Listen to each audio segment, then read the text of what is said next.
कहानी का नाम है गांव का बच्चा।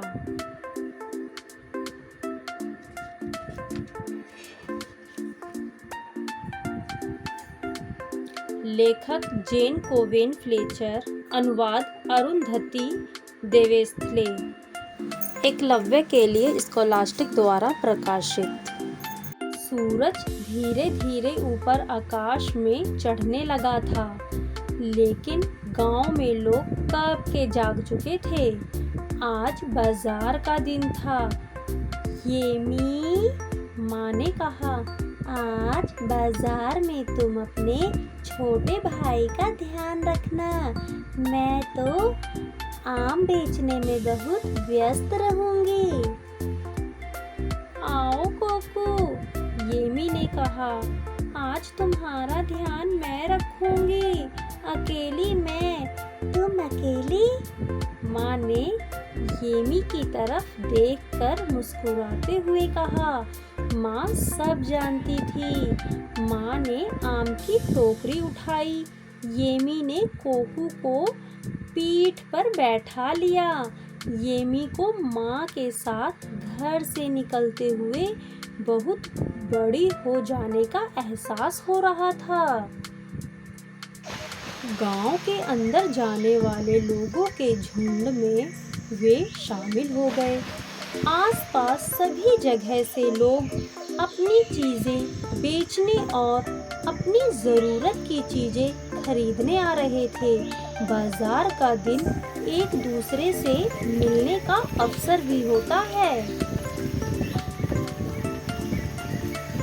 गांव में घुसते ही मेल जोल शुरू हुआ। हेलो, कैसे हो तुम?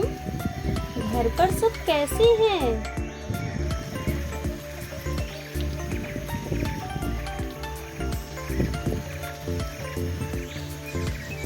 येमी ने माँ को आम ठीक से रखने में मदद की।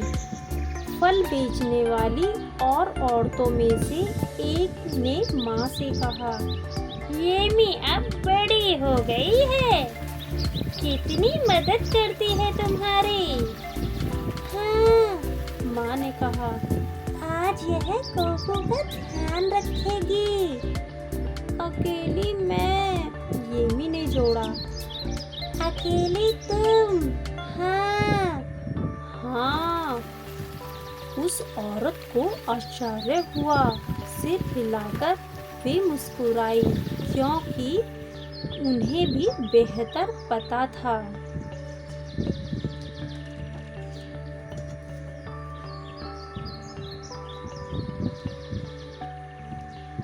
जब आम की ढेरियां लग गई तो येमी ने माँ से पूछा कि क्या कोकू और वह बाजार में घूम आए।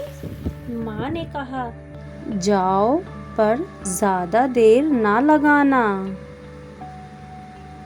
वे ज्यादा दूर नहीं गए थे कि कोकू कुनमुनाने लगा। इसे जरूर भूख लगी है, येमी ने सोचा। उसे थोड़ी देर के लिए नीचे रखकर वह मूंगफली खरीदने लगी और कोकू वहां से चल दिया। ओफो, येमी चिल्लाई जब वह मुड़ी और उसने देखा कि कोकू जा चुका था। उसने मूंगफली अपनी जेब में डाल ली और वह उसे ढूंढने के लिए दौड़ी।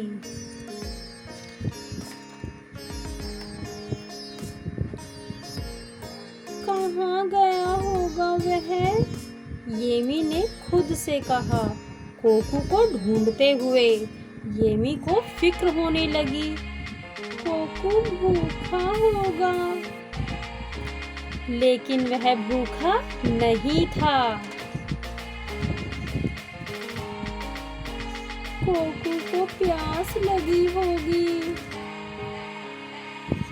लेकिन उसे प्यास नहीं लगी थी। कोकू कर रहा होगा। लेकिन वह डरा हुआ नहीं था।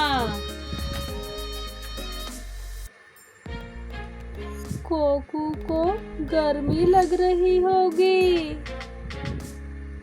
लेकिन उसे गर्मी नहीं लग रही थी।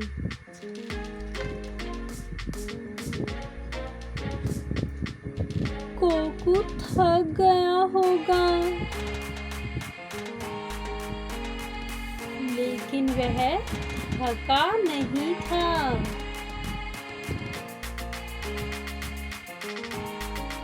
आखिरकार जब वह उसे हर जगह ढूंढ चुकी थी, येमी रुकी और जोर से चिल्लाई, कोकू खो गया है।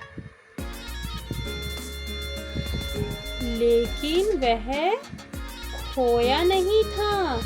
येमी जहाँ खड़ी थी, उसके सामने के रास्ते के उस पार कोकू सोकर उठ रहा था। क्या यह है तुम्हारा कोकू?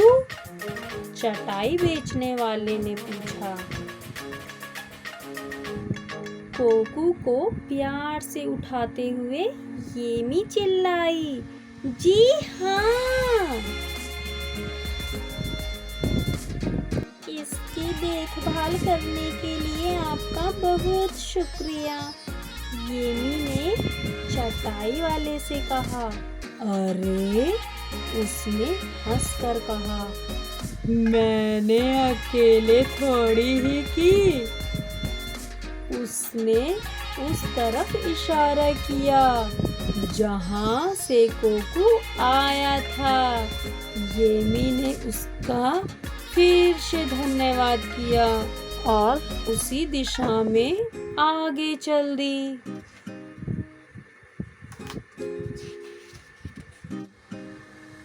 उसने कहा धन्यवाद और एक बार और एक बार और एक बार और एक बार।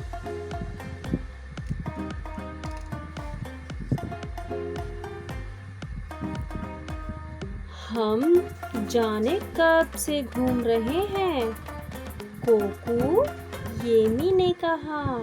माँ फिक्र कर रही होगी, लेकिन उसे फिक्र नहीं थी। वह बेहतर जानती थी। यह मेरी माँ ने मुझे बताया था और उसकी माँ ने उसे बताया था, और अब मैं तुम्हें बता रही हूँ। आज तुम अकेली नहीं थी, येमी। हम अपने बच्चे खुद नहीं पालते, पूरा गांव लगता है एक बच्चे को पालने में।